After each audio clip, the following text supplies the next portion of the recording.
Voilà, bonsoir mes chers amis. Alors, comme on l'avait annoncé la semaine dernière, cette semaine, ça va être en direct. Donc, je voudrais avant tout remercier la famille Sarfati qui nous accueille chaleureusement, gentiment, dans cette demeure qui est maintenant et synagogue et Beth Midrash, bon, Hachem, qu'elle soit toujours remplie de Torah et de joie. Vraiment, c'est ce qu'on vous souhaite de tout cœur.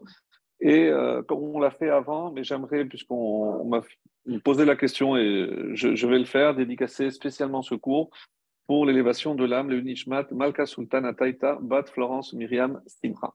Voilà, comme ça sera.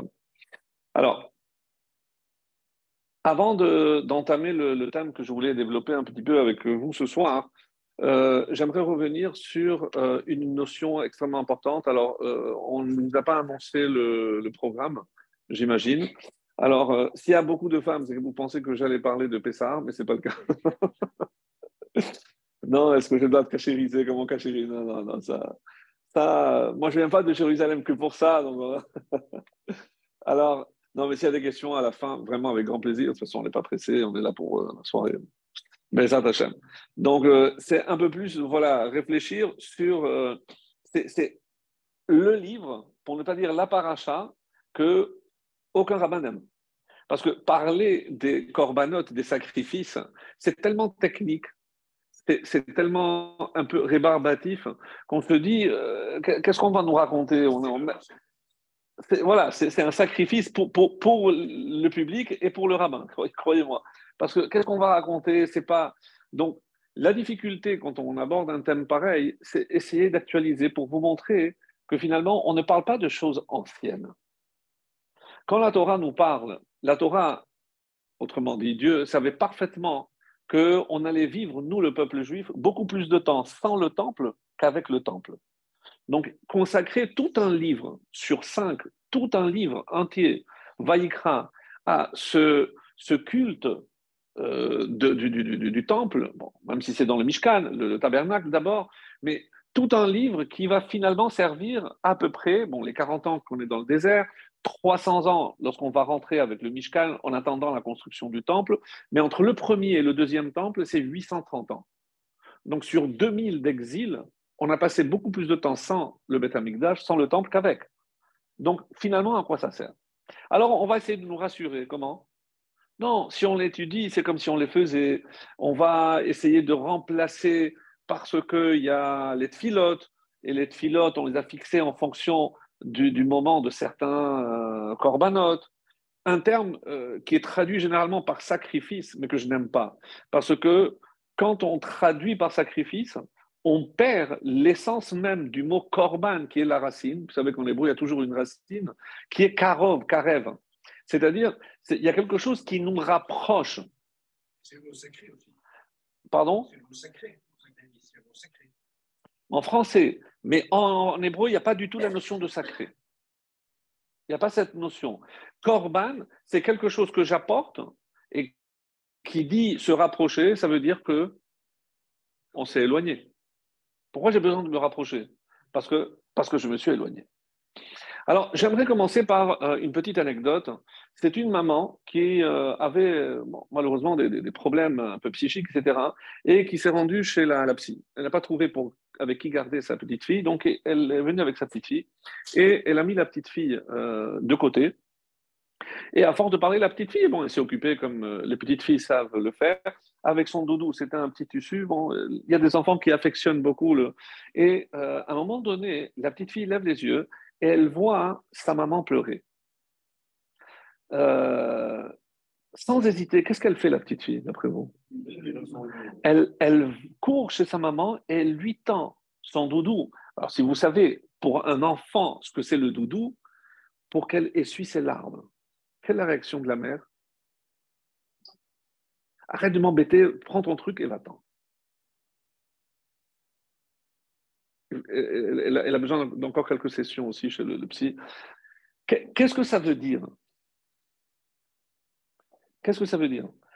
Même chez l'enfant, on a tous ressenti un jour ce besoin de donner, d'apporter quelque chose à l'autre. Donc, on a besoin de sentir. Vous savez jusqu'où ça va? C'est qu'il y a des chachamim qui ont posé une question vraiment étonnante. Quand vous voyez, par exemple, chez les animaux, lorsque la jument va donner naissance ou n'importe quel autre animal. Vous attendez quelques minutes et qu'est-ce qui se passe?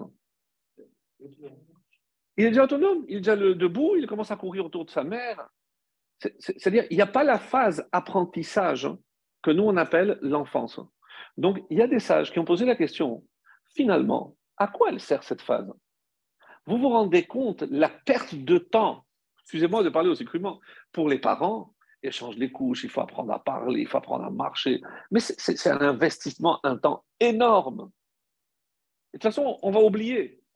Nous, est-ce que quelqu'un se rappelle lorsqu'il avait 2 ou 3 ans ce qu'on a appris, comment on l'a appris? Certainement pas.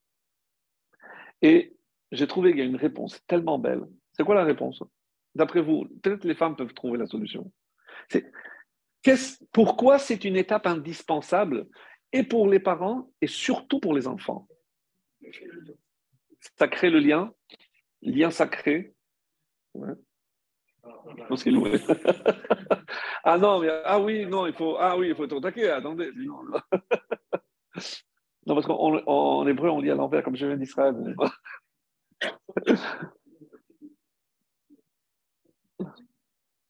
Qui a dit? La construction. Mais de quel point de vue la construction? C'est très très bien. Parce que Ben, on joue sur le mot altikré, banaïr et la bonaïr. Donc un enfant, c'est une construction. Je dois le construire. Donc c'est pour ça que la racine de Ben, c'est bonner, c'est construire.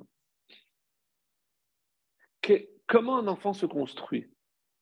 Qu'est-ce qu'il a besoin de sentir?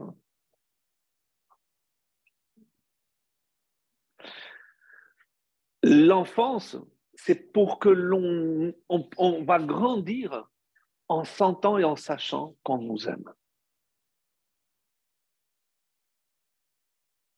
Sans cette étape indispensable, ça risque de donner des adultes qui sont complètement déséquilibrés parce qu'il leur manquera toujours cette affection des parents. Qu'est-ce que c'est un enfant construit? Un enfant qui sent qu'on l'aime. Je vous assure, c'est tellement, tellement important. À quel point, même quand Dieu parle de nous, comment il nous appelle toujours? Béni Bechori. C'est mon fils, mon premier-né. C'est-à-dire que Hachem porte toujours un regard sur nous comme un enfant. Pour Hachem, on est ses enfants. Et qu'est-ce que les parents apprennent, à part la patience, une bonne dose, mais qu'est-ce qu'on apprend? À donner, à aimer, de manière désintéressée. Parce que dans le couple, on attend un petit peu, même si on ne le dit pas, mais on attend un petit peu la réciproque. Je ne dirais pas c'est donnant-donnant, mais on attend que comme moi je respecte ma femme, qu'elle me respecte, comme je l'aime, qu'elle m'aime, c'est normal. Mais un enfant, il ne fait que prendre. Il apprendra à donner. C'est-à-dire que pour les parents, c'est un exercice extrêmement difficile. De temps est tellement donné sans rien attendre en retour. C'est un apprentissage. Et donc, toute cette période de l'enfance, elle est constructive, aussi bien pour les parents, mais surtout pour les enfants. Donc, si je considère qu'Hachem nous voit toujours comme ses enfants, jamais on cessera de l'être. Peu importe ce qu'on devient, peu importe ce qu'on est, pour Hachem, on restera toujours ses enfants. Ce garçon, on dit comme ça, il est allé à l'armée et sa femme, sa mère avait divorcé et il n'a plus voulu entendre parler de sa mère. Il a coupé tous les ponts avec sa mère. Lorsque sa mère a entendu qu'il était à telle ou telle base militaire, elle a appelé, arrive-moi chez les mains, elle a appelé et on lui a dit, il n'est pas là. Elle a compris qu'il ne voulait pas lui parler. Il rendait sa mère responsable du divorce. C'est d'ailleurs un des thèmes du dernier film de Florian Zeller. Ah, vous n'êtes pas au courant? Moi, d'Israël, je suis au courant. Attendez, c'est honteux, ça. De Sun. Non, je vous tiens au courant un petit peu. C'est le même qui a fait de Father. Il a fait maintenant le film. J'ai peur pour ça. Ah, le troisième tome. Troisième partie. Ah ouais. Il va toujours vérifier. Et alors, donc, elle va à la base, elle rentre, dit, est-ce que vous pouvez appeler un tel? Et il a demandé qui c'est une femme. Il dit que je ne suis pas là. Hein? Qu'est-ce qu'elle a fait, la mère? Ça ne vous dérange pas d'apporter une chaise? Une chaise? Je dis oui, je vais attendre ici. Je ne pouvais pas rester dans la base. Pas de problème, je reste à la porte. Je dis madame, mais vous allez rester là. Je dis oui. 1 heure passe, 2 heures passent, 3 heures, la mère ne bouge pas. Le fils arrive. Je dis, mais maman, je peux savoir ce que tu veux? Je voulais juste te dire une chose. Peu importe ce que tu fais, peu importe ce que tu deviens, pour moi, tu seras toujours mon fils. Il a fondu en larmes, il a embrassé sa mère. Pourquoi je fais cette introduction? Parce que nous, on pense que les corbanotes, c'est un truc dans le temple, on égorgeait les animaux, on se dit, bon, qu'est-ce que ça met en jeu finalement? Parce que c'est quoi que Hachem cherche à travers ces corbanotes? Est-ce que vous savez que dans le mot Vaïkra, il y a un petit aleph? Vous lirez, vous entendrez des milliers d'explications. Mais une que j'ai, moi, personnellement, beaucoup aimée, je ne l'ai jamais rapportée, c'est que quand je dois étudier ce thème, avec qui je dois le faire? Avec les petits, avec les enfants. Parce que, pourquoi le Aleph? Alors, pas souvent, c'est parce que quand Dieu a appelé Moshe, Moshe a dit, tu ne vas pas m'appeler, qui je suis moi pour que toi tu m'appelles? Donc, il a dit, non, dit, écris sans Aleph. Bon, il y a une négociation, finalement, il a dit, bon, j'écris le Aleph en petit. Mais on profite pour dire aussi, c'est que quand on en commence à enseigner aux enfants, on commence par lui du Vaïkra. Mais sincèrement, demandez à n'importe quel pédagogue.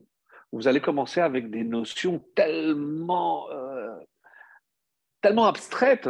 Il y a combien de types de sacrifices il y a? Où est-ce qu'il fallait les offrir? Quelles étaient les conditions? Quel type d'animal? C'est quoi ça? C'est mieux de recommencer par des histoires d'Abraham, de Yitzhak, de Jacob, la sortie d'Égypte. On va en parler toute la soirée de Pessah. C'est mieux. C'est plus sympa. Non. Alors on pose la question, le Midrash apporte une réponse extraordinaire. Puisqu'on va parler de quelque chose pour s'occuper de ce qui est pur. Pour pouvoir comprendre l'essence de ce qui se cache dans le livre de Vaïkra, il faut avoir un esprit pur. Qu'est-ce que ça veut dire un esprit pur? Pas de méchanceté. Pas lorsque on va, par exemple, expliquer que quel rapport, moi j'ai fauté, j'apporte un animal, je l'égorge, et ça va me pardonner. C'est quoi ça? Ça paraît presque barbare. Nous, on s'imagine le temple avec de l'or, du bois, mais s'il y avait des sacrifices tous les jours, c'était plein de sang, c'était un abattoir. C'était un abattoir. Nous, on se fait des films en pensant que le Beth Amikdash, c'était quelque chose de super avec les chants, les Kohanim, le Kohen Gadol. Mais au final, c'était un abattoir. C'est quoi le sens? C'est ça l'idée. Alors, pour ceux qui sont un petit peu déjà habitués à ces notions que je vais citer, la vraie question, c'est de savoir qui maîtrise mon moi. On a deux parties. En gros, nous, on dit toujours le corps et l'âme, que l'âme vient d'en haut, le corps vient d'en bas. Combien de partenaires, on va dire comme ça, d'associés il y a pour la création d'un homme? 3. Avec quoi Dieu contribue-t-il? C'est tout? Alors la Gemara donne 3 choses que Dieu donne. La Neshama, c'est sûr, mais il y a autre chose aussi très important. La preuve qu'il y a un livre qui s'appelle le Sefer HaYetzira, le livre de la création.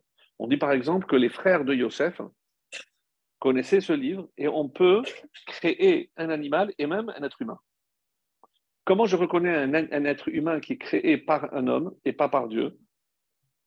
Donc, Dieu donne la parole. La parole nous est donnée comme un cadeau qui ne peut venir que de Dieu.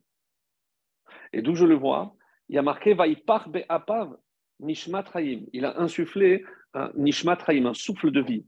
Et dans le Targum, La traduction araméenne, qu'est-ce qu'on dit? Ruach memalela, l'esprit de la parole. La parole est quelque chose qui vient d'en haut. Très bonne question. Elle commence. Suivez. Et les autistes. Alors, je ne vais pas rentrer dans des explications trop ésotériques, parce que ce n'est pas le thème, mais je vais vous permettre de réfléchir, un élément de réponse, on va dire comme ça. J'aime pas dire je donne des réponses, mais un élément de réponse.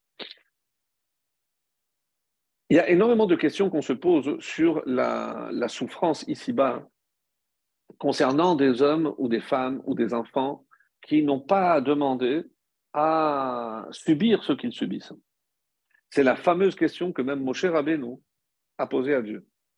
Tzaddik verarlo et Racha vetovlo. Comment quelqu'un qui n'écoute rien de ce que Dieu lui demande, et apparemment tout lui réussit. Sa famille, tout le monde en bonne santé, il est bien, il a réussi. Et l'autre, le pauvre, le tzaddik, il se tue à la tâche pour écouter, pour étudier, pour faire les mitzvot, et il est en galère. Comment expliquer ça? Bon, ça, c'est la fameuse question. On dit que la vraie récompense n'est pas ici. Bon, il y a plusieurs réponses à ça. Mais maintenant, il y a aussi une autre réponse d'un type un peu différent. Et c'est avec l'apparition du Harizal, donc à peu près 5 siècles, qui a introduit, ce n'est pas une notion nouvelle, mais lui, il l'a appliquée au quotidien. Et on appelle cette notion-là les Gilgulim. Les Gilgulim. Bon, on va traduire ça par métempsychose, la réincarnation, il y a plusieurs termes. C'est-à-dire, c'est qu'une âme descend ici dans un but précis. Si jamais elle n'a pas terminé sa tâche, donc elle est appelée à revenir. Et revenir, ce n'est pas un cadeau. Parce que pour l'âme, et on va en parler, puisqu'on va parler aussi un petit clin d'œil à Pessah, pour l'âme, on ne peut pas imaginer ce que c'est que de se retrouver enfermé dans un corps humain. Elle qui est infinie, c'est une partie Chelek Elokamimal, comme ça c'est marqué, donc c'est une étincelle divine. Comment imaginer qu'elle puisse supporter d'être dans un endroit aussi étroit, aussi contigu que le corps humain, avec tous les besoins du corps. Elle qui vient de si haut. On dit que les anges criaient, les voilà, ils souhaiteraient plus que tout venir dans un corps humain pour répondre au Kadosh. Alors, ça c'est une autre question qu'on va laisser de côté. Bon, eux, ils ont déjà leur service. Eux, ils disent Kadosh, Kadosh, donc c'est les Malachim, donc ils ont leur service. Alors, et parce qu'il y a une mauvaise expérience. Donc les deux Malachim qui ont voulu dire nous on va descendre et on ne va pas fauter, ils sont venus et bon, ils sont tombés. Donc il faut écouter. Donc pourquoi je vous dis ça? Par exemple, si imaginons que quelqu'un pendant toute sa vie a fait extrêmement attention à tout ce qu'il disait. Et une ou deux fois dans toute sa vie, il a dérapé. Il a dérapé. Donc il faudra qu'il revienne pour réparer ces 2 fois qu'il a dérapé. Et comme il a beaucoup de mérite, qu'est-ce qu'Hachem lui rend comme service? Il le rend mieux. Comme ça, c'est sûr qu'il dira rien. C'est dur. Non, je ne suis pas en train de dire. Ah oui, c'est dur. Bah, oui, d'accord, mais moi, je n'ai pas dit que c'était facile. C'est très dur. De la même façon, un aveugle, etc. Donc, parce que pour nous, on ressent ça comme une punition. Parce que on n'a pas la bonne vision des choses. On a une vision parfaite. Ça ferait mieux, ouais. La vérité, ouais. Mais c'est un cadeau. Il devrait. Mais ça veut dire qu'il faut le mériter. Il faut le mériter. C'est pour ça qu'on... Oui. Ça, c'est déjà un niveau. Après, il peut revenir en animal. Comme ça, c'est sûr qu'il ne parlera pas. Mais c'est une punition parce qu'il descend de niveau. Donc, on ne va pas rentrer. Mais voilà, il y a des explications. C'est sans rentrer encore dans tous les détails. Pardon? Oui. Donc, il y a les 4 niveaux. Domem, Sommet, Achai et Medaber. Et c'est pour ça que quand on va faire le classement des 4 niveaux de la création, l'homme est appelé pas Ish, pas Adam, pas mehaler, medaber. Ce qui caractérise l'homme par rapport à tout le reste de la création, c'est sa faculté de parole. Nous, on ne se rend pas compte, mais l'exercice que l'on fait maintenant, par exemple, vous vous écoutez, moi je parle. Qu'est-ce que je vous transmets? Un savoir, des enseignements, mais c'est quelque chose de complètement immatériel. Le savoir, une connaissance, la Torah. Mais le seul moyen de transmettre, c'est grâce aux lettres, grâce aux mots. Et pourquoi vous m'entendez? Parce qu'il y a un souffle, c'est-à-dire la parole. Je ne peux véhiculer même quelque chose de très élevé si ce n'est à travers quelque chose de purement matériel. Et l'exemple qu'on avait donné la semaine dernière, c'est comme la transmission de l'essence. Je peux le faire de deux façons, soit de maître à élève. Je ne me considère pas votre maître, mais c'est cette relation qui nous unit en ce moment, et la relation de père à fils. Comment un père transmet toute son essence à un autre être humain? Mais comment il peut tout transmettre à un autre? Du coup, c'est le fils. Mais comment il le fait? La parole? Vous êtes trop élevé pour moi. Pas du tout. Je n'ai pas dit comment il éduque.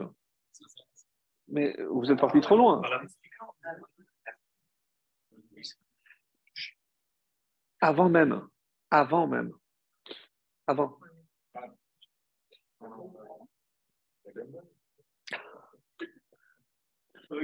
Là, c'est.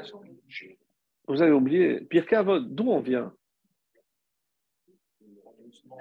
De la semence. D'une goutte. Comment expliquer que dans quelque chose d'aussi petit et aussi matériel, je puisse véhiculer l'essence de tout un être? Vous allez me dire, oui, mais c'est l'ADN, tout ce que vous voulez. Bien sûr que oui. Mais comment je peux concentrer autant d'informations dans. Aujourd'hui, même la nanotechnologie, mais à côté, c'est rien. Mais c'est incroyable.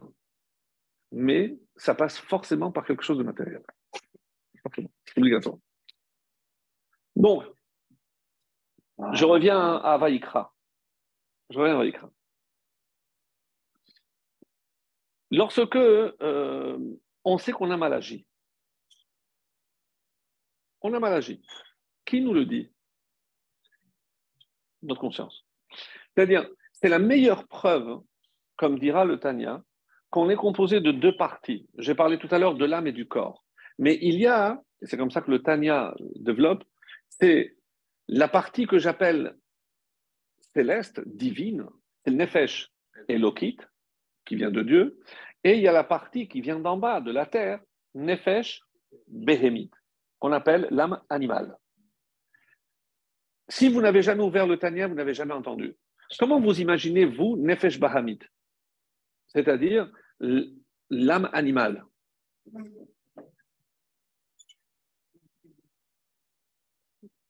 Si on parle de besoin, ben, c'est comme la Gemara dit, ben, on partage certains aspects avec l'animal. On a besoin de manger et de boire. En soi, ce n'est pas mauvais, si je ne parle que de ça. Pourquoi ça pourrait être mauvais? Parce que j'en oublie mon échelle. Parce que c'est un peu comme à la guerre. À la guerre, là, entre la Russie et l'Ukraine. Vous savez, il y a une ville maintenant qui est en train de faire, je ne sais pas comment ça s'appelle, je ne sais pas comment ça s'appelle. Et qu'est-ce qui se passe? C'est finalement qui va dominer cette ville? La Chassidoute dit, le corps, c'est la ville. Donc il y a Nefesh Elokit et Nefesh Behemit. La question qui se pose maintenant, c'est qui va dominer? Est-ce que je vais tirer vers le bas ou je vais tirer vers le haut? Et cet équilibre, c'est ce que je dois évidemment essayer d'atteindre. Si je laisse ma Nefesh Behemit dicter le comportement, alors j'ai perdu la bataille. Pourquoi? Parce que c'est lui qui va maîtriser la ville. c'est l'instinct.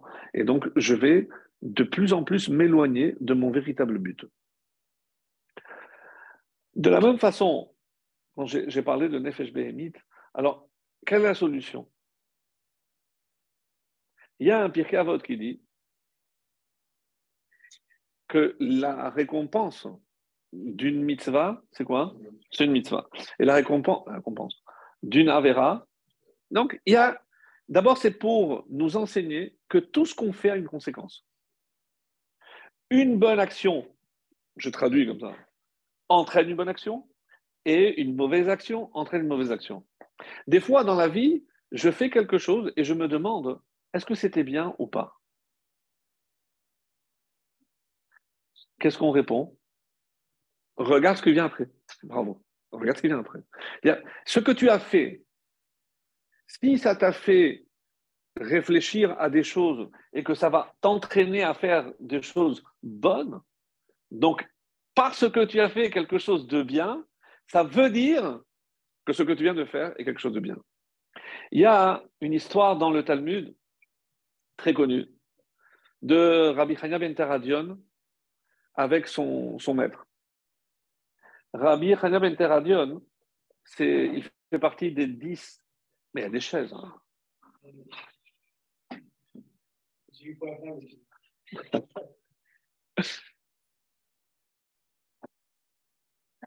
n'y a pas de... Donc, son maître l'a appelé et il lui a dit, j'ai entendu que malgré les décrets, l'interdiction d'enseigner, tu réunis encore des juifs pour enseigner la Torah. Oui, maître. Mais tu te mets en danger, tu ne devrais pas.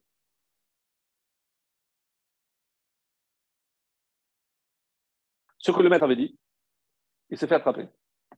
Il s'est fait attraper. Et si vous avez entendu comment il est mort, ils l'ont entouré, ils ont mis du coton pour faire durer le supplice. Terrible. Avant de mourir, il a posé une question à son maître. C'est quoi la question qu'il a posée? Maître, est-ce que j'aurai le monde futur? Il donne sa vie pour la Torah et il se pose la question s'il va avoir le monde futur. Il y a une plus grande messirut nefesh, une plus grande abnégation que ce qu'il a fait, donner sa vie pour la Torah et pour transmettre la Torah. Et il a un doute. Ah, toi tu dis par ça. Pas mal. Moi j'ai entendu une autre réponse aussi très originale. Je pense que très très belle. Il y en a qui sont enclins à la spiritualité. Donc quand ils étudient, quand ils pratiquent la Torah, pour eux c'est un kiff. Ça ne leur demande pas d'effort. Pourquoi? Parce que eux aussi en tirent un certain plaisir. Donc, qu'est-ce qu'il a posé comme question à son maître? Comment je peux savoir si tout ce que j'ai fait, est-ce que je l'ai fait vraiment pour Dieu ou je l'ai fait pour moi-même? Pardon? C'est pas le top. À son niveau-là, c'était pas le top. C'est pas le top. Alors, qu'est-ce que le maître lui a posé comme question? Est-ce que tu as entre tes mains une bonne action? Il réfléchit et il lui dit oui. Je dis, ah bon? Alors raconte-moi. Il a dit c'était à Purim. C'était à Purim. Et j'ai ramassé de l'argent pour les pauvres, pour Matanot Lavionim. À un moment donné, j'ai confondu parce que j'avais de l'argent aussi pour la Tzedaka. Et j'ai tout confondu. Comme je ne savais plus, j'ai tout donné aux pauvres. Qu'est-ce qu'il lui a dit? Pourvu que ma place au monde futur soit à côté de la tienne. Sincèrement, c'est à ne rien comprendre. C'est parce que, attendez, on ne parle pas de millions, hein. On parle des petites sommes. Je veux dire, c'est pas des gens. Mais qu'est-ce que ça veut dire que parce qu'il a été prêt à tout donner aux pauvres, qu'est-ce que ça a révélé? D'après ce qu'on a dit. Si je dis que tu as pensé que quand tu étudies la Torah et maintenant tu as envie de donner et d'aider les pauvres, qu'est-ce que ça prouve? Que ce que tu fais, c'est pour les autres et pas pour toi. Et ça, la notion en hébreu s'appelle l'ishma. C'est d'une manière désintéressée. Et où je le vois? Pas dans les grandes actions que je vais faire, dans les petits détails. Parce que ce qu'il a fait là, et ça c'est l'autre explication que j'ai entendue, personne n'est au courant.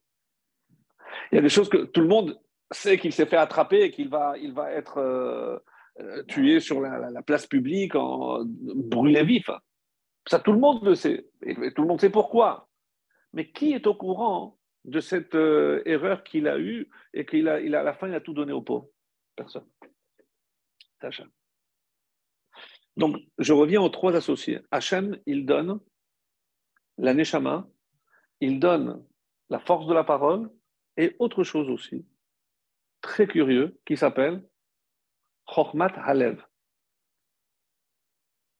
C'est quoi? La sagesse, l'intelligence du cœur. C'est pas l'intelligence intellectuelle, c'est l'intelligence du cœur. Et après, bon, vous savez la suite, ce que la mère donne, c'est tout ce qui est rouge, et le papa, il donne tout ce qui est blanc. Il y a aussi une idée intéressante, c'est que dans Adam, donc il y a trois lettres. Aleph, ça vaut 1. Donc, qui est appelé aussi Aleph? C'est Hachem. Et vous savez pourquoi? D'abord parce qu'il est un et unique. Mais comment on écrit le Aleph? C'est un Yud et un Vav penché. 10, 10 et 6. Ça fait 26. Si j'enlève Aleph, c'est Dieu, il reste Dalet et Mem. Ça fait combien? C'est 44 Dam, c'est le sang. Père et mère en hébreu. Av, c'est père. M, c'est mère. Av, ça fait combien? 3. M, 41. La somme, c'est 44, c'est Dam. Le compte est bon. Vous avez compris. Même dans les lettres, on voit des choses qui sont vraiment très élevées. Et même quand on dit que dans Adam, il y a trois associés, et je vous le démontre même dans le mot. Donc, c'est de ça qu'on parle. Donc, je reviens maintenant à mes corbanotes. Parce que c'est de ça qu'il faut parler. Quand je sais que j'ai mal agi, on va dire la première réaction qui me vient, c'est quoi? Quelle est la première étape qui me ramène vers le bon chemin? La honte, culpabilité, le regret. En hébreu, c'est charata, le regret. Je regrette d'avoir fait. C'est pour ça que j'ai posé la question, mais comment je sais que c'était mal? Au fond de moi, je n'ai pas besoin qu'on me le dise. Je sais que j'ai mal agi. Pourquoi? Parce que tout le monde est doté. Je peux faire la sourde oreille, ne pas écouter ma nefesh elokit, ma partie divine. Mais je sais qu'elle est là. Et de temps en temps, elle ne m'a pas empêché de faire, mais elle est là pour dire, ah, je l'avais dit. Maintenant quoi? Maintenant, il y a donc la charata. Et là, on va voir plusieurs types de réactions. Quelqu'un qui regrette sincèrement. Le Yetzer Hara, est-ce qu'il va le lâcher? Il dit, ça y est, il a fauté, c'est bon? Pardon? Et c'est une histoire chassidique. On dit que un jour, euh, c'était un juif qui a raconté, un juif de Russie, il aidait énormément de juifs à sortir, à quitter le pays. Je sais qu'il s'est fait attraper. Il s'est fait attraper, donc un petit séjour en Sibérie pour lui rafraîchir les cellules grises, et sans livre, sans rien. C'était vraiment Et un juif, il réfléchit. Il est éreinté par le travail, il regarde, et il a vu une scène très curieuse. Il a vu une toile d'araignée avec une araignée. Et à un moment donné, il y a un moustique, une mouche qui est venue et qui s'est fait attraper par la toile d'araignée. Quelle est la réaction de la mouche? Elle se débat comme elle peut pour sortir, pour sortir. Et donc, nous, on se dit, mais maintenant qu'elle est attrapée, l'araignée va sortir. Non, l'araignée l'attend. Lorsque la mouche était épuisée, à un moment donné, elle tombe. Et dès qu'elle tombe, l'araignée se jette dessus. Il réfléchit, il a dit, ah, je viens de comprendre quelque chose. Bon, il n'y a que ces juifs-là pour penser à ça. C'est pas la nature qui les intéresse, mais qu'est-ce que j'apprends de la nature? Donc en fait, qu'est-ce qu'il a déduit? Ben, l'araignée, c'est comme le Yetzer Hara. Il m'a fait fauter, donc je suis tombé dans les filets. D'ailleurs, c'est l'expression. Mais c'est pas à ce moment-là qu'elle se jette sur nous. Qu'est-ce que le Yetzer Hara, il attend? Qu'on tombe. Je n'ai pas compris. Mais j'ai fauté. Mais c'est pas ça. La faute, elle est humaine. Qu'on faute, c'est normal. Mais qu'est-ce que le Yetzer Hara va pousser à faire? Eh ben, si de toutes les façons, maintenant, j'ai fauté, si déjà je mange à Kippour, alors déjà, je fais un jambon beurre. Ah, si déjà. Si déjà. C'est ce qu'on appelle en hébreu l'Aïstaglout. Et ça, c'est la force du Yetzer Hara. Vous comprenez la nuance? C'est-à-dire que tu es fauté, mais tout le monde peut fauter. Et comment on dit? Ça dit que c'est quoi? Sheva Yipol. Il tombe, mais il se relève. Qu'est-ce qu'il se relève? Il ne se laisse pas abattre par le Yetzer Hara. Tout le monde peut tomber. C'est ça ce que Vaïkra vient nous enseigner. Parce que tout ça, c'est quoi? Ah, vous savez, on parle de la Haggadah. Donc, si Hachem nous avait fait sortir, Dayenu. Si nous avait donné le Dayenu. Si nous avait apporté devant le Har Sinaï sans nous donner la Torah, Dayenu. Tout le monde saute dessus. Mais alors, on vient faire quoi, David? Qu'est-ce qu'on a obtenu?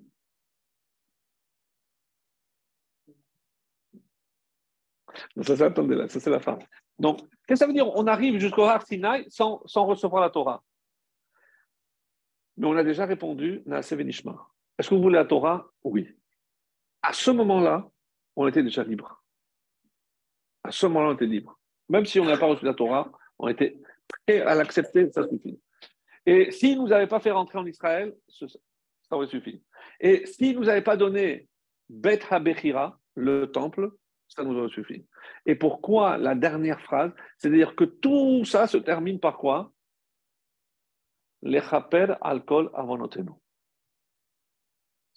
Pour expier, pour nous faire pardonner de toutes nos fautes. C'est-à-dire que le but du Bet HaMikdash, c'est effacer nos erreurs. Effacer nos erreurs. Tout ce but.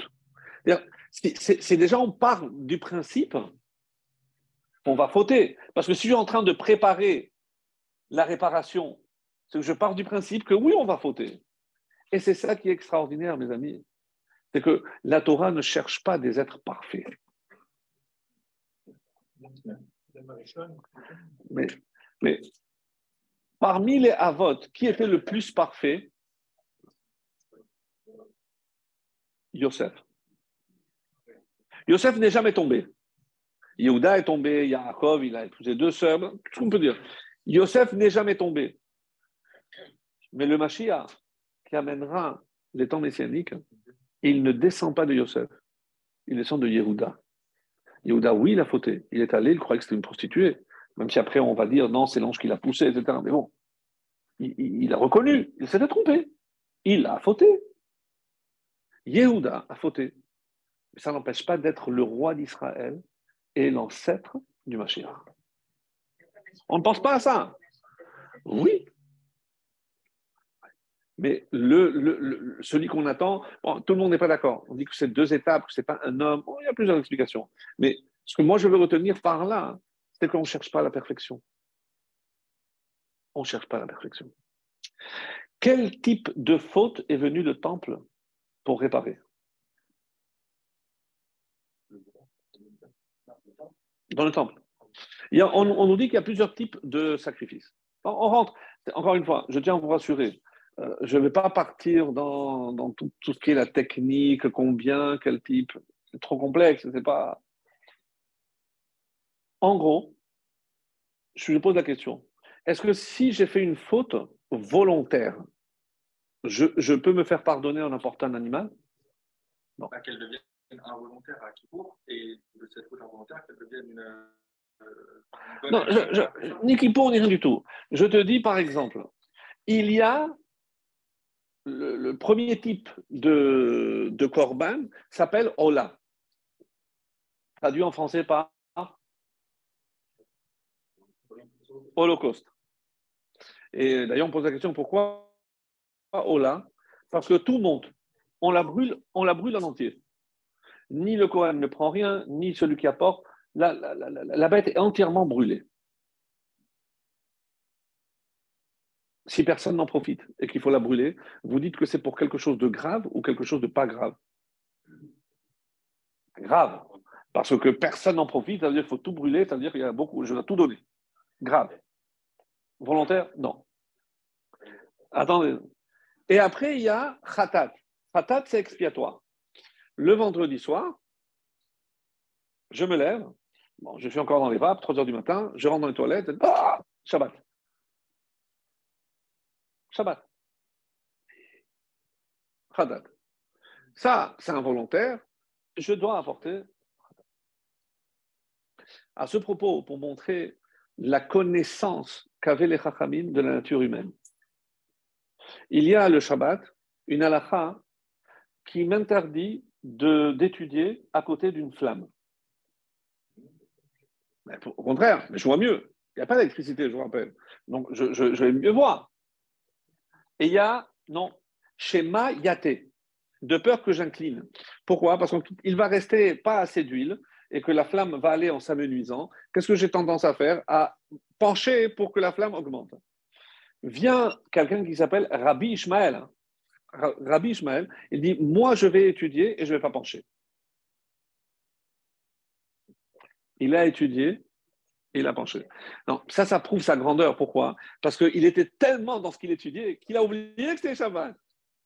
Il s'est rendu compte que il a dit, quand le temple sera reconstruit, j'apporterai khatat, une grosse, pour me faire pardonner. Parce que j'ai transgressé Shabbat, mais il a dit, mais plus grave, je n'ai pas cru en ce que les Chachamim ont dit.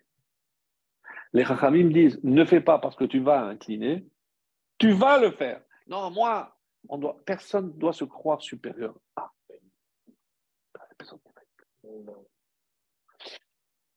Donc, khatat, expiatoire, c'est pour des fautes par inadvertance.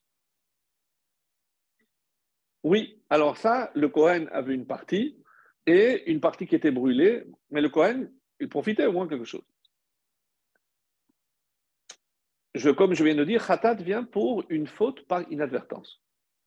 Il y a 40, je ne me rappelle plus exactement combien, de cas de khatat, et c'est si jamais je fais cette même faute volontaire, c'est chayav mita, chayav karet. Donc, cette même faute faite volontairement entraîne obligatoirement la mort. Donc, c'est des fautes graves.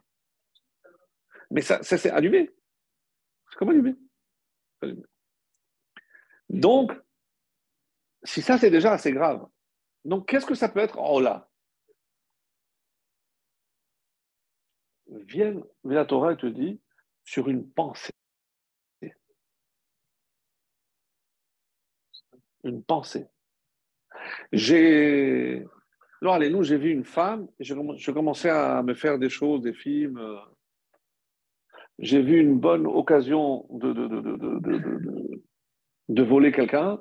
J'ai échafaudé tout un plan pour bien l'arnaquer, mais au final, c'est pas sorti.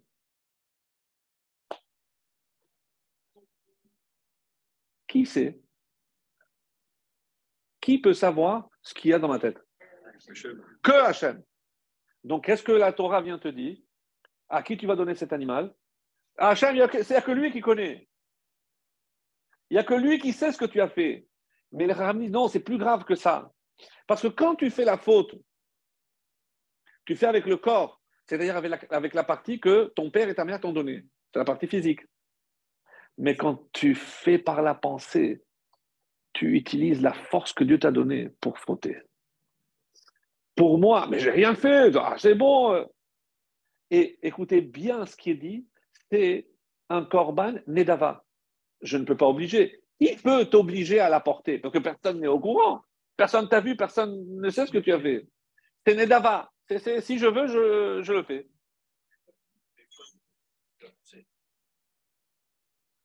C'est Ola. Pardon? Non, on n'est pas puni. Et même le Korban Ola, personne ne nous oblige à la porter. C'est ma bonne volonté. C'est-à-dire si je suis honnête. Dans la suite, un détail qui va peut-être révéler toute l'importance. Si je n'ai pas assez d'argent pour acheter un taureau, parce que bon, on parle de taureau et tout, on se dit que bon, apparemment, tout le monde pouvait acheter un taureau, mais c'est pas donné, hein, c'est pas donné. Et bon, pour que les Kohanim, ils méritent, je n'ai pas dit le contraire, eux, ils se donnent, ils se sacrifient pour la bonne cause, donc au moins qu'ils en profitent. Quand, je suis en train de dire là, comment ça s'appelle? Le taureau. Pourquoi j'ai parlé du taureau? Voilà, ceux qui n'ont pas les moyens. Alors, si je n'ai pas les moyens, alors qu'est-ce que je peux apporter? Une colombe. Une colombe. Non, je apporte une colombe. Donc, c'est pas. Non, comme certains disent que la religion, c'est pour les riches. Non. Donc, il y a. Oui. Oui. Alors, très bonne question, parce qu'il y a une différence avec Ola et Khatat. Et je vais y venir plus tard. Donc, quelqu'un qui n'a pas les moyens d'apporter un taureau, il apporte de la volaille, il apporte une colombe. Et là-bas, il est dit, si par exemple, j'ai eu une mauvaise pensée, mais j'ai fait aussi une erreur, une faute par inadvertance, donc je dois apporter deux. On pose la question, laquelle passe d'abord? Est-ce que je fais Ola d'abord ou Khatat d'abord? Ola, parce que la pensée avant.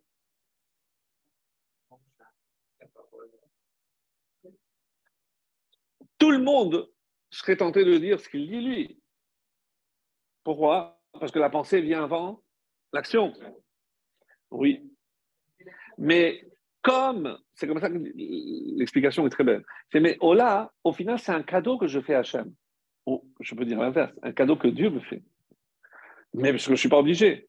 Comment je peux, si j'ai eu un différend avec quelqu'un, est-ce que je peux venir lui offrir un cadeau? D'abord, il faut que je m'excuse pour ce que j'ai fait. Donc d'abord, j'apporte le khatat. J'élimine cette faute et maintenant je peux venir apporter. Voilà. Pardon? Oui, avec sa femme. Ben, sinon, le cadeau risque de se trouver ailleurs que là on pensait. Ouais, ouais. Et l'enseignement, mais c'est la semaine prochaine, on va dire et à quel endroit on offrait l'Aola? C'est à l'endroit où on faisait la khatat. C'est au même endroit et c'était où? Au nord. Safon. C'était au nord. Donc il y a les quatre coins, donc au nord. Et pourquoi on offrait la Ola au même endroit que la Khatat? On dit pour ne pas faire honte à ceux qui avaient fauté. Une mauvaise pensée, ça arrive à tout le monde. Une mauvaise pensée, ça peut arriver à tout le monde. Mais quoi? Ah, même lui aussi, il a apporté un Khatat. Donc quand je le vois, au final, en fait, je ne sais pas si c'est pour une mauvaise pensée ou une mauvaise action. Et comme ça, pour ne pas. Alors, il y a. Pardon?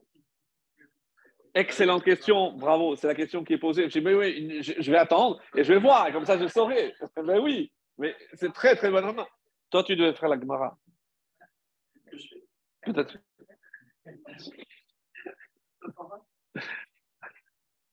Je sais pas si tu connais cette histoire, très très belle. C'est le fils de Rabbi Shimon Bar Yochai. Le fils de Rabbi Shimon Bar Yochai, un jour, il marchait et il devait se rendre dans un village où il était attendu.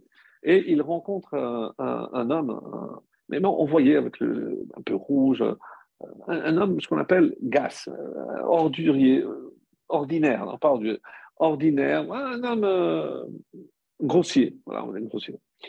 Et il lui dit, dis-moi, dans ton village, ils sont tous aussi mechoharim, aussi laids que toi?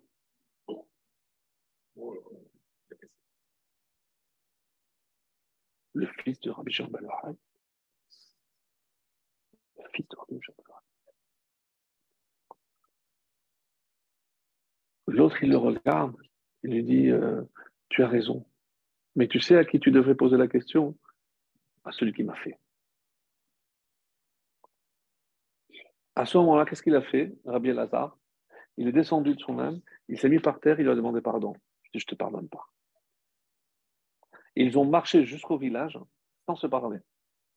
Quand ils arrivent, tout le peuple, tout le village est venu accueillir Rabbi Elazar, le fils de Rabbi Shimon ben Yochai, vous imaginez?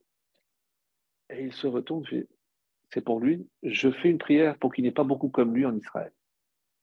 Comment tu parles? Tu parles? Il a dit, voilà, je vous racontais ce qu'il a fait. Et ils lui ont dit, s'il te plaît, pardonne. Il faut que tu pardonnes. Et il a dit à une condition. Et il rajoute en hébreu, chez l'oyehe ragil, basé, c'est qu'ils ne prennent pas l'habitude de faire ça. Fin de l'histoire. Qu'est-ce que vous avez compris? Vous imaginez sincèrement que le fils de Rabbi Shimon ben Yochai, il va humilier un juif en public comme ça? Qui a dit les gens devant le Ben, qui a dit donc, le juif offensé, il a dit, j'espère qu'il n'y en aura pas beaucoup comme lui. Alors les autres, ils ont fait pression pour qu'il pardonne. Et il a dit, je pardonne à condition qu'il n'ait pas l'habitude de se comporter comme ça. Quel rapport? Quel rapport? Quel rapport? Écoutez bien. C'est votre question de tout à l'heure. Il y a des corbanotes qui sont zachar, mâles, et il y a des corbanotes qui sont nekeva. Dans le texte, regardez bien, c'est le début de Vaïkra, chapitre 4, plus exactement. Nefesh kitecheta bishgaga. S'il y a quelqu'un qui a fauté par inadvertance. Mikol mitzvot Hashem, parmi toutes les mitzvot, qu'il n'aurait pas dû faire. Ve'asam et achad menas, il en a fait une. Donc si c'est un Kohen, il doit apporter un part, parce que c'est pour l'ensemble. Si c'est toute l'assemblée qui s'est trompée, la même chose. Mais c'est non. Si c'est un juif qui a fait par inadvertance, ve'evi korbano, c'est irat izim. Là, il apporte, c'est irat, une chèvre. C'est irat izim temima nekeva. Là, il apporte une femelle. Alors que pour tous les corbanotes, oh là, tout est masculin. Pour khatat, c'est féminin. Quel rapport avec ce que je suis en train de dire? Quand je vois un juif et que je le juge par son apparence, que je le juge par son apparence, je dis, mais j'espère qu'il n'a pas beaucoup comme toi. J'espère que. Comment tu peux te permettre comme ça? Qu'est-ce qu'il a vu, Rabbi El-Lazar? Quand quelqu'un faute volontairement, il y a notre type, c'est délictif, c'est hacham. À ce moment-là, on dit que pourquoi quelle est la différence entre un mâle et une femelle? C'est Rambam qui apporte cette différence. C'est que on a vu, par exemple, par rapport au don de la Torah. Kotomar les Bet Yaakov, Vetaged l'Ibné Israël. Comment je parle aux femmes? Comment je dois parler aux femmes? Avec douceur. Avec douceur. Ils savent pas, ils savent pas. C'est pour ça qu'ils vont dans les BD. Et il faut parler avec douceur. Et quand il s'agit des hommes, c'est avec dureté. Quand quelqu'un, je sens que il est tellement ancré dans la faute, parce que, qu'est-ce que ça veut dire Mechoar? Parce qu'il était laid et on parle du physique? Évidemment que non. On parle ici du fils de Rabbi Shimon ben Yochai. Donc il a vu que c'était un juif qui était immergé dans la faute. Il dit, j'espère qu'il n'y en a pas beaucoup comme toi. Parce que Mechoar, c'est au sens propre, c'est quelqu'un qui est laid, mais laid, on parle de sa neshama. Il a vu qu'il était vraiment. Donc, qu'est-ce qu'il a fait? Un électrochoc. Il lui a, bon, voilà, il lui a parlé durement. Et qu'est-ce qu'il a dit à la fin? pourvu que tu ne le fasses pas souvent, ne prends pas le risque. Parce qu'un juif, des fois, en voulant le rapprocher, mais si tu es trop dur, tu l'éloignes plus que tu le rapproches. Ça, c'est l'enseignement magnifique de Rabbi Hazar. Altérer et Gil Bazé. Moi, à la fin, ça a marché, ton électrochoc, et c'est pour ça, quel rapport il lui dit, va parler. Il s'est rendu compte finalement qu'il restait connecté avec Hachem. Je continue à être le Fils de Dieu, même si j'ai fauté, même si je suis très loin. Alors, si tu as quelque chose à me reprocher, c'est parce que Dieu m'a fait ainsi. C'est-à-dire, il m'a fait avec la Nefesh Behemite. Qu'est-ce que tu voulais que je fasse? Mais sache que même si tu as suivi ta Nefesh Behemite, tu restes connecté avec Hachem. Et c'est ça ce que tout juif doit comprendre. Que même lorsque lui pense s'être déconnecté, ce lieu extraordinaire qu'on appelle le temple, ces actes, ces animaux que j'apporte, que j'appelle les sacrifices, c'est pourquoi faire? Pour me rapprocher, pour rester connecté avec Hachem. Quel est le message extraordinaire du Beth Amikdash et des Korbanot? C'est que pour moi, vous êtes des enfants. Les enfants, ils font des erreurs. C'est pas méchant. Ils n'ont pas de méchanceté. Ils ont la pureté. Donc moi, ce que je vous souhaite, que vous gardiez toujours cette pureté des enfants et que je sois toujours capable de vous voir comme des enfants. Ça, c'est le but des Korbanot. Et maintenant, on comprend pourquoi certains sont masculins et certains sont féminins. Parce que quand je dois parler à un juif qui a fait des erreurs, attention comment je parle. Surtout aujourd'hui, où l'art de la remontrance est devenu tellement, tellement difficile. Et je ne parle même pas par rapport à d'autres juifs, mais même par rapport à mes enfants. Même par rapport à mes enfants. Je ne sais plus si je dois être dur ou pas dur, où je me place. Un enfant, il n'a rien à faire de la tfila. C'est là. Non, en plus, le comble, c'est qu'il fait le début et la fin, mais le reste, ça, on ne fait pas à l'école. Mais quand tu lis un livre, tu le connais à l'avance? Non, mais tu connais les lettres, tu lis. Non. Il fait que ce qu'il connaît. Et on doit s'estimer déjà heureux. Allez, tu viens? Je suis trop fatigué samedi matin, c'est bon. Est-ce que je dois l'obliger? C'est concret. Là, ce que je vous demande, c'est du concret. Pardon? Moi, je suis son père. Est-ce que j'ai une obligation de l'élever, de l'éduquer? Oui. Est-ce que je dois l'obliger ou pas? C'est ma question. C'est simple. Je ne vois pas la théorie, la philosophie. Voilà, mon gosse, il a 12 ans. L'année prochaine, il va faire un bar mitzvah.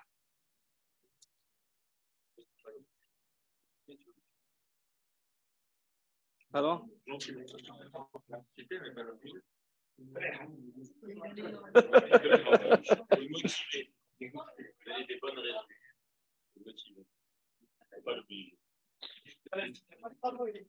Michael, j'attends ta réponse.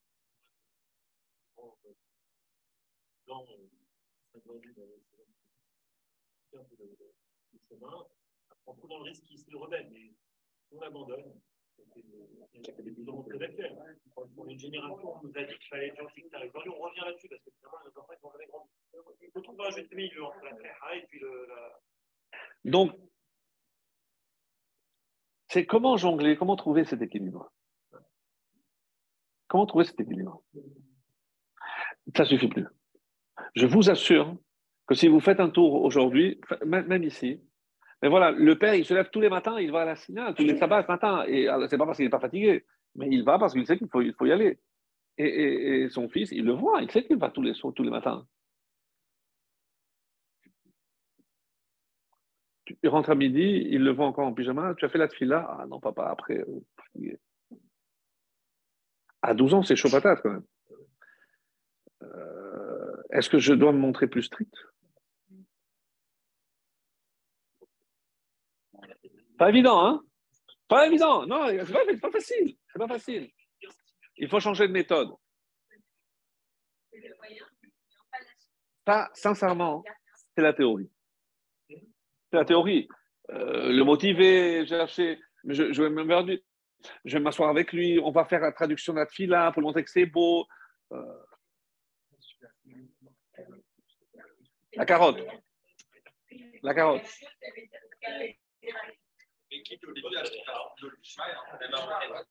Qu'est-ce que je veux dire?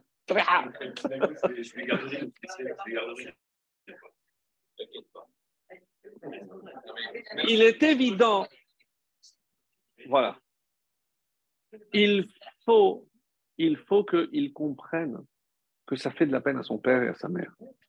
Des fois, ça leur fait rien non plus.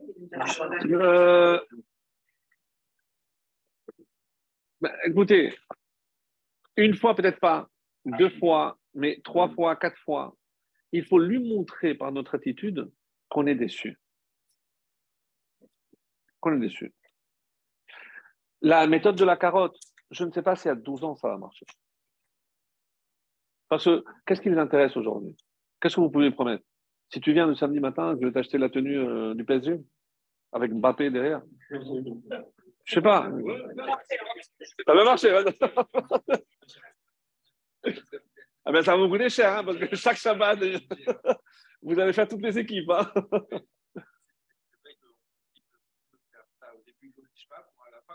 Oui, oui. C'est pour ça que je dis, et je répète, ça peut être une bonne méthode. La méthode de la carotte. Mais on est aujourd'hui dans une génération, ça ne marche pas toujours. Ça ne marche pas toujours. Alors,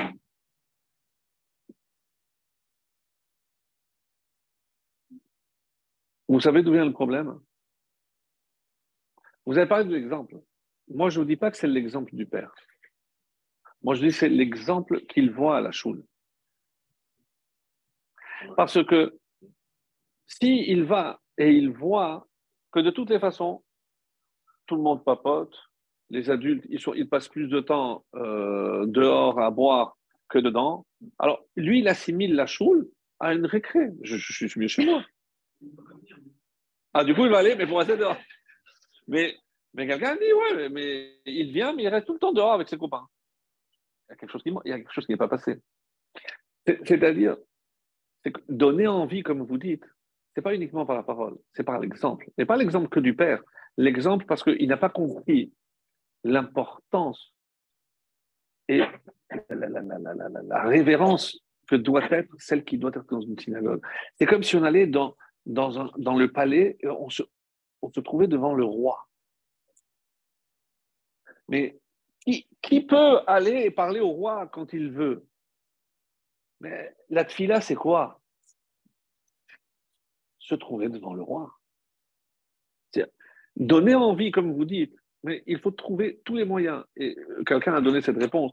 C'est vrai qu'il n'y a pas une méthode infaillible, parce que chaque enfant est unique et chaque enfant est différent.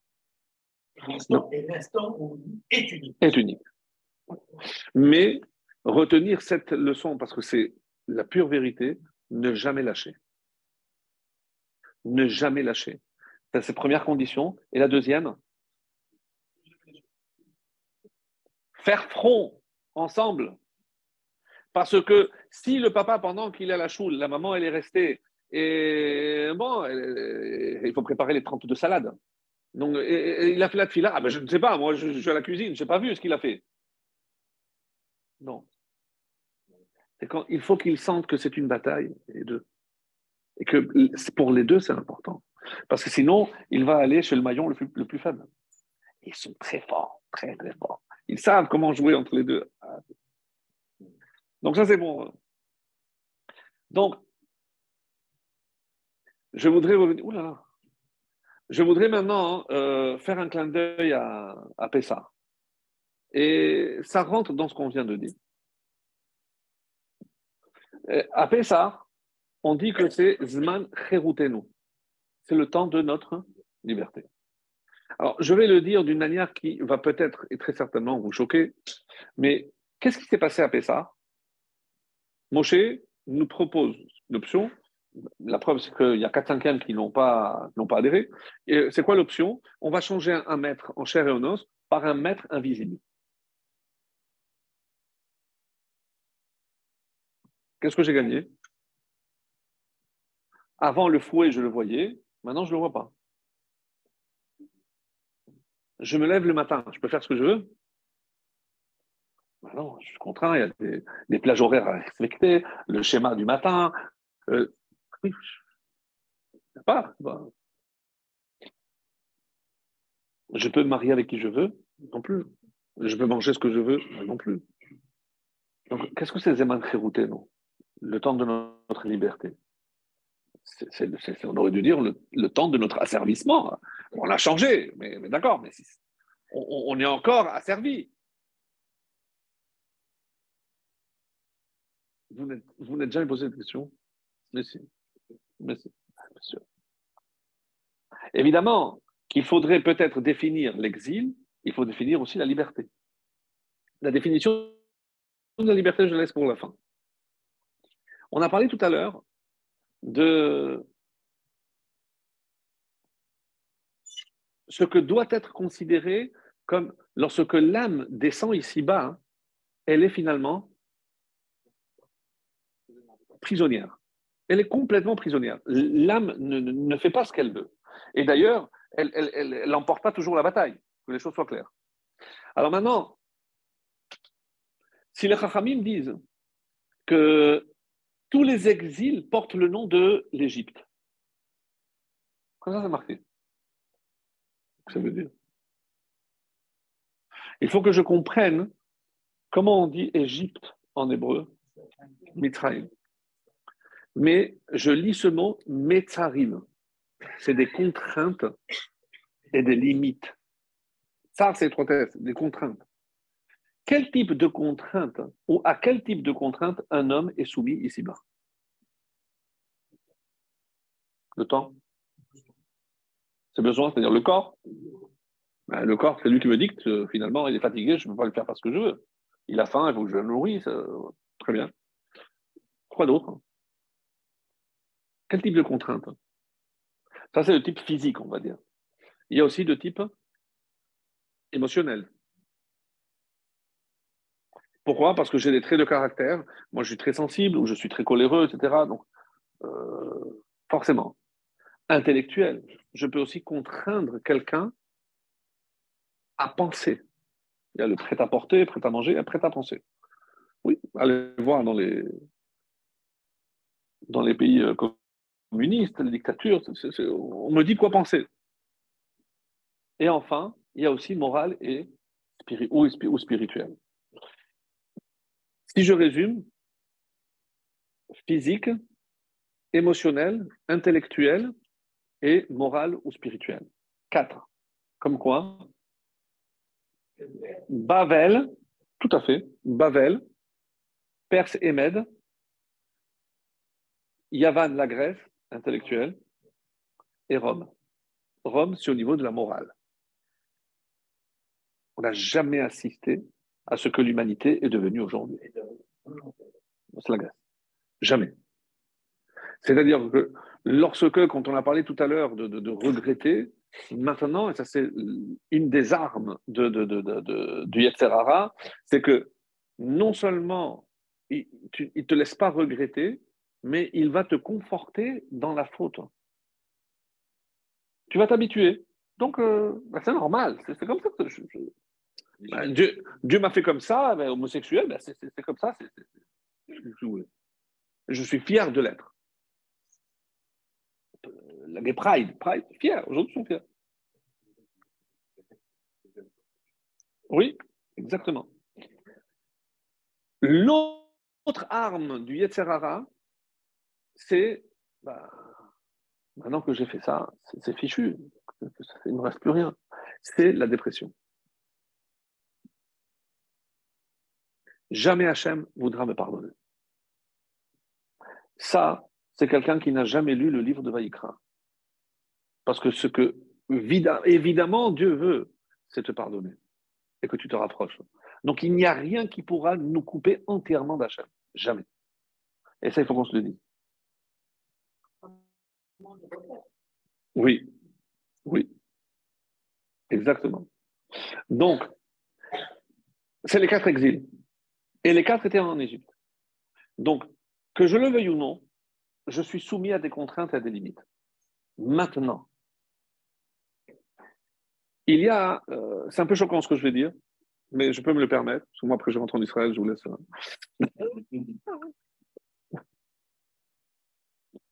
C'est dur. C'est vraiment dur ce que je veux dire.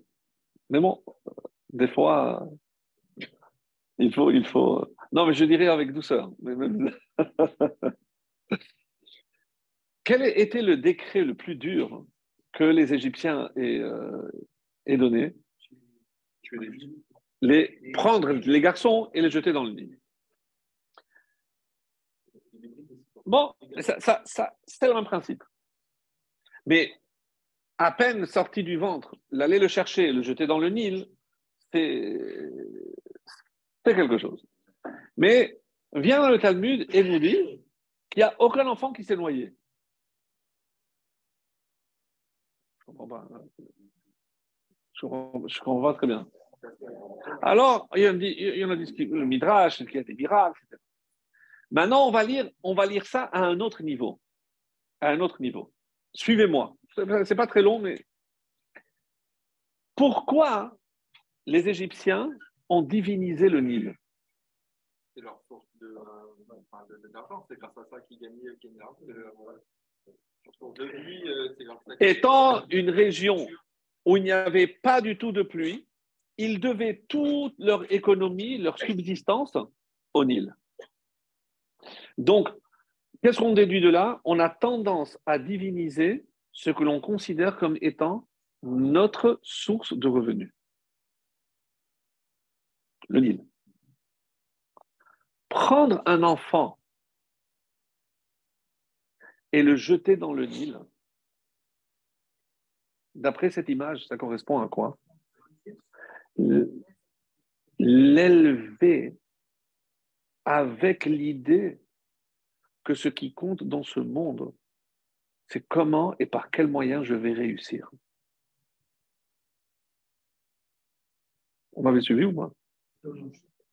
Non. Non, je vais tout ça. Quelqu'un qui réussit bien dans les affaires, à qui va-t-il attribuer cette réussite? Amen. Amen. Je ne parle pas des gens convaincus. Lui, il n'est pas tombé dans le Nil. Je parle de celui qui est tombé dans le Nil. Il est immergé par cette culture qui fait de l'argent, de la réussite, un Dieu.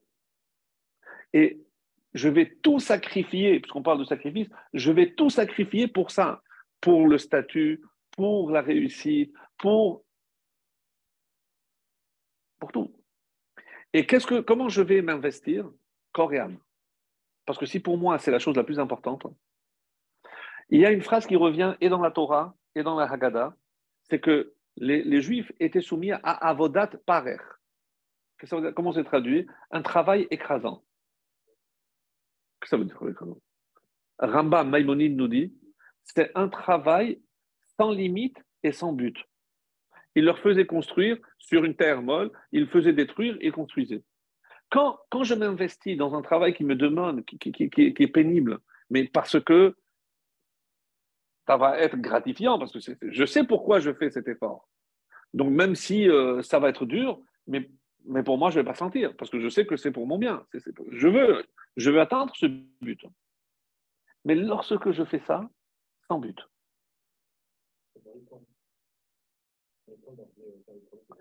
Oui, et avec des plages horaires complètement absurdes, les travails des hommes aux femmes, les femmes.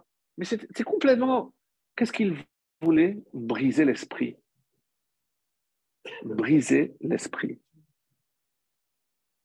C'était pas constructif. Même prendre des prisonniers et leur faire des routes, c'est quand même intelligent. Je veux dire, ça va servir à quelque chose. Je me dis, ben, ça servira à d'autres, même si moi je termine en prison, mais au moins je fais quelque chose.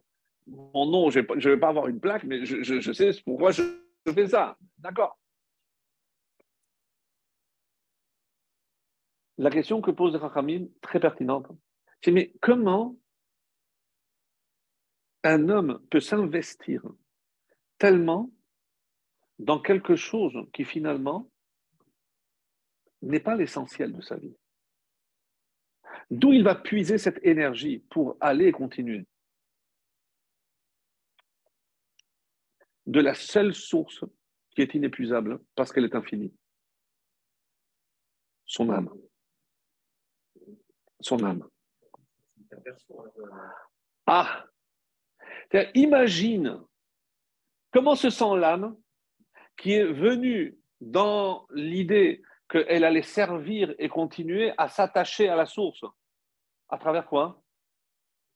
À travers les mitzvot. Et qu'est-ce que j'en fais avec cette énergie? Je l'utilise pour la pure matérialité.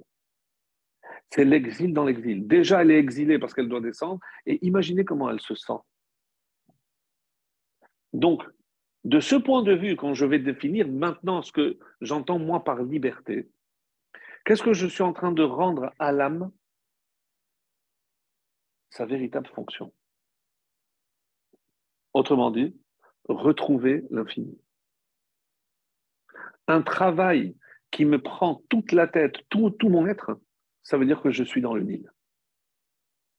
Il y a marqué Yegia kapecha kitochal. Qu'est-ce que tu dois manger? L'heure de tes mains, pas de ta tête. Dans ce que tu fais, tu dois investir une partie, pas entièrement. Pourquoi on commence la journée par la tfila? Pourquoi, si je dois étudier, c'est bon que je commence ma journée avec 1 heure d'étude, même une petite demi-heure, mais parce que je suis frais. Donc, je vais offrir à Hachem les meilleures heures, parce que j'ai toute ma vitalité. Et je travaillerai après. Ça veut dire que je sais où sont les priorités. Je vais dire maintenant cette phrase.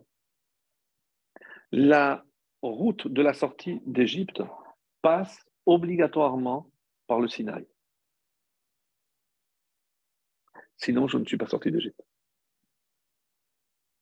Si je n'ai pas compris que mon but, et c'est pour ça que quand je dis oui, c'est vrai que j'ai des contraintes parce que j'ai des mitzvot, oui, c'est vrai, bien sûr. Mais qu'est-ce que je suis en train de faire? C'est de rendre à la neshama, cette partie infinie qui est en moi, pour la reconnecter toujours avec cet infini. Et où je vois ça dans Pessah, si je prends les 3 lettres, P, Samer et Chet, et je l'écris en toutes lettres, P, c'est P, He, Samer, et Chet, et Tav, c'est 85, 120 et 408. Ça fait combien? 613. C'est quoi Pessah? C'est se connecter avec Hachem à travers les mitzvot.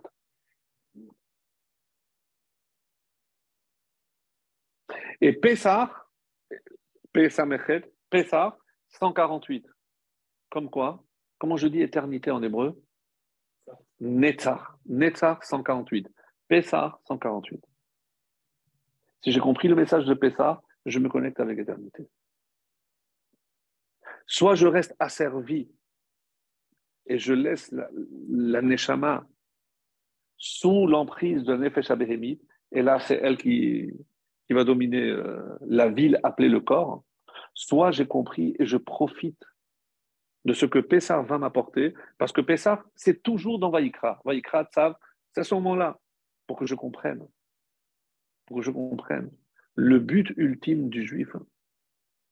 Parce que finalement, si je peux travailler, je peux réussir, mais une fois que j'aurai 1 million, je voudrais 2, je voudrais 3, sans limite et sans but. Le Nil. Oui, vraiment, mais vraiment. C'est-à-dire, c'est même dans un monde aussi matérialiste dans lequel nous sommes, le juif est le seul qui peut se considérer libre. Parce que lui, il a compris l'essence de cette liberté. Et tant que je suis libre, je reste connecté avec Hachem. C'est pour ça qu'on méritera, Be'ezrat Hachem, de venir et offrir des sacrifices, mais comme un don dans le 3e temps que nous verrons très vite. Voilà.